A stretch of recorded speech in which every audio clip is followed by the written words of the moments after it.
visión más profunda del tema, y cuando empezaron el consenso yo les decía, mire, lo más importante es entender que aquí se están manejando muchos niveles y uno tiene que ser sensato en el ejercicio de la práctica médica. Nosotros defendemos a los profesionales y hay algunos casos en los cuales también es importante que ustedes entiendan, como decía el doctor, no es que la vena glútea se comporta como un aspirador, pues eso puede ser cierto, pero yo les pongo el otro caso. Cuando uno está demandado, porque el 40% de todos vamos a pasar por un estrado judicial, a uno le tienen que demostrar la relación causal. Entonces él dice, funciona como un aspirador, la vena secciona. Pero yo digo, eso pudo haber sido un accidente, le seccionó la vena accidentalmente y además le había hecho la liposucción. Entonces yo digo, no es tan fácil, no juzguen tan a la ligera los casos, porque, y tengo casos donde he visto los peritajes y dicen, no, es que mire, está seccionada, entonces él cogió y le metió, la vena va así, y la aguja la seccionó así, y entonces, pero la aguja tomó una curva y le metió una inyección de grasa pura. Dice, no, o sea, pudo haber pasado un accidente, no es tan fácil decir. Por eso, cuando los jueces juzgan, ellos tienen que tener una prueba suficiente de ese mecanismo causal. Entonces, yo simplemente quisiera decirles, mire, la falta de la pauta es enorme. Las megacirugías son el 23% de los casos. Las cirugías realizadas en nivel 1 son el 62% de los casos. Las historias clínicas son de mala calidad en el 75-90% de los casos. Los consentimientos y la información de riesgos son ausentes entre un 60 y un 80%, y son los que existen, son deficientes el 80% de los casos. Estoy hablando de cifras, o sea, mezcladas de todos los casos que tenemos, pero cirugía plástica tiene ese gran problema. Entonces, la gente va sin una información adecuada a un procedimiento. Dicen, no, es que este es un ASA 1, entonces le hacemos todas las cirugías. Realmente los riesgos de los pacientes son más. Me encanta una cosa que no sé si es de autoría de mi jefe, el doctor Reyes, pero es que los riesgos del paciente no solo son los de Caprini, que están muy bien establecidos, sino que el paciente pone un riesgo, es un ASA 1, ASA 2, hace lo que sea. La institución es otro riesgo. Entonces un ASA 1 en una institución nivel 1, sin sangre, sin cuidado intensivo, con una instrumentadora y un equipo que nunca ha hecho una liposucción, o por lo menos, y siempre hay una institución que está empezando, y un individuo que acaba de salir y quiere ganarse todo el dinero muy rápidamente. Si usted suma todos esos riesgos, el riesgo del paciente no es ASA 1, ni el riesgo de Caprini, sino es un riesgo enorme, y ahí es tal vez el punto más crítico.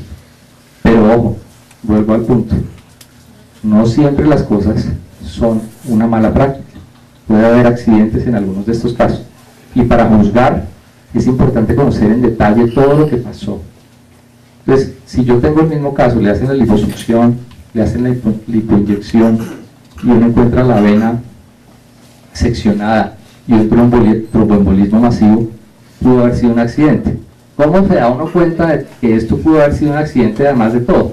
Porque es que en la historia clínica ponemos un examen completo y exhaustivo, donde el cirujano y el anestesiólogo ponen un examen absolutamente riguroso. Y dicen, mire, cuando uno va a ver el caso retrospectivamente, dice, estos tipos son juiciosos, mire esas historias. Y no unas historias de 3 renglones, que en la parte de impresión diagnóstica dice, liposucción 9 millones. Entonces, ya con la historia en contexto, entonces uno dice, mire, la cosa va bien, y después uno mira el consentimiento informado, y entonces están realmente los riesgos anotados. Los riesgos de anestesia son diferentes a los riesgos de cirugía. Ahora, los riesgos, ¿cómo quiere uno que se los informen? O sea, uno se los deben informar con tiempo, no en la sala de cirugía.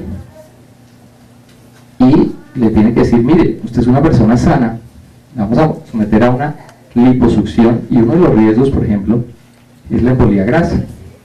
Y la embolía grasa no masiva, sino la embolía grasa normal, que es microvascular, puede matar a algunos pacientes. ¿Por qué? Porque eso es de susceptibilidad individual. Y eso, en cirugía plástica, es importante que el paciente lo sepa. Y yo les aseguro que los cirujanos plásticos de aquí, que algunos los conozco, otros no son tan exhaustivos en decirles. Y lo que me decían a mí en las conferencias es que si yo le informo eso al paciente, igual que me han dicho los bariatras y muchos otros cirujanos, el paciente no se opera conmigo. entonces no le informan los riesgos. Entonces, cuando el paciente se muere por un accidente, no voy a decir por una mala práctica, pues el médico está en una envainada terrible porque se le murió su paciente y el paciente no sabía que se podía morir o no lo había entendido, o estaba cegado porque quiere cambiar su figura. Pero usted mira ese consentimiento de sus pacientes y ese consentimiento es un consentimiento muy bien registrado, no en blanco, firmado por el paciente y por un familiar y por el médico, ojalá con la letra del médico, no con el ayudante de cirugía. Y después vamos y mira la descripción quirúrgica, y entonces es una descripción quirúrgica absolutamente rigurosa. ¿Cómo es una lipoinyección segura? La lipoinyección segura, me acuerdo de una de esas conferencias, es tomando un ángulo diferente, un ángulo específico, y dirigiéndose desde el centro hacia afuera y no desde afuera hacia adentro, no me acuerdo cómo es el tema, en el glúteo, tratando de evitar las venas grandes y usando el plano subcutáneo. Entonces, si uno anota eso como cirujano en la descripción quirúrgica, entonces, muy fácil, nuestro abogado va a probar, mire, lo que pasó ahí fue un accidente. Pero si en la descripción quirúrgica dice, voy a decir una de octavo que se me acuerda, FACO OD, FACO OI, no complicaciones. Esa es toda la descripción. Entonces, ahora, en anestesia no deja de ser las cosas iguales, ¿no? Por ejemplo, las demandas en las anestesias peridurales y en las raquidias, pues, no anotan el nivel, no anotan la aguja que usaron, no anotan todas las precauciones que determinan que uno está haciendo una cosa segura para llevar a un paciente a un riesgo, pero para sacarlo con éxito. Y después, que es donde está la mayoría en estos casos, como en el 80% hay un déficit de la vigilancia posoperatoria, y ahí es donde la mayoría de los pacientes han fallecido. Entonces, en el posoperatorio encuentra uno las evoluciones. Entonces, el extremo, anota la auxiliar de enfermería o la asistente del consultorio. Paciente lo ve el doctor tal, todo ok. Día 2, paciente lo ve el doctor tal, todo ok. Y ni una nota del médico, porque el hombre estaba haciendo consulta a ver si trae más pacientes a cirugía. Entonces, yo lo que les digo es que esa no es la conducta segura, y no estoy diciendo que sea la conducta general, pero sí son conductas que hemos visto en estos casos, y ese es el punto crítico. Entonces, vuelvo a tomar los dos puntos, o sea, no toda complicación y toda muerte es por una mala práctica, hay que mirarla en profundidad, pero las recomendaciones sí van así: hagamos cirugías prudentes, escojamos muy bien los pacientes, investiguemos mucho los medicamentos no ortodoxos que generan unas complicaciones enormes de tipo cardiovascular, manejemos muy bien los líquidos y electrolitos, hospitalicemos la mayoría de los pacientes. Un paciente ambulatorio sí vale menos, pero un muerto y una demanda pueden ser muchos millones. El caso de Neiva, la condena fue de 1.600 y 1.700 millones de pesos. Entonces, el que mencionaba el doctor, una de esas liposucciones. Entonces, ahorrarnos una platica no tiene sentido. Es mejor hacerlo todo con calma, llevar al paciente a un buen resultado y así tener más pacientes y hacerlo gradualmente. Si yo me opero 10.000 pacientes al día, pues también estoy sometiéndome a un riesgo.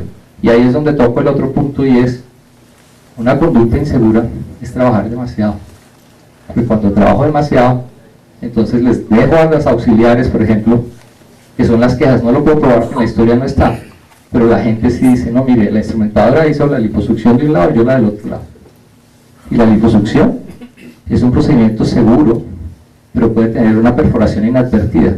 Pero si yo la hago con calma, y yo soy el que la hago, y sé que tengo tiempo para hacerla, y me disfruto mi cirugía para sacar un paciente bien, y no a toda velocidad, y la instrumentadora por el otro lado que no tiene, pues chupar es muy fácil, pero hacerlo con delicadeza y con cuidado es mucho más difícil.